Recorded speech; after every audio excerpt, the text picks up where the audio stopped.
LJ, welcome back naman talaga sa'yo. Pinakita mo sa lahat sa amin na this is how you do it. Gento gawin yun. Oh. Flash panel!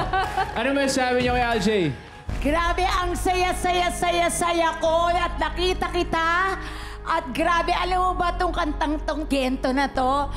Ang tungkol yan sa empowerment, self-resilience, self-confidence. Kung ano yung ginawa mo ngayon, hard work, lahat-lahat.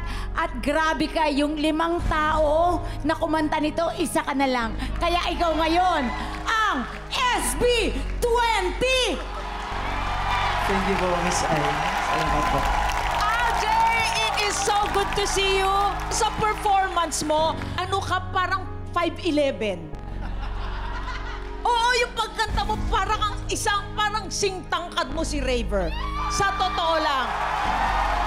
Iba yung naibigay mo, iba yung nailabas mo ngayon, iba yung naging inspirasyon niya nung nasabi niya na magbabalik ako.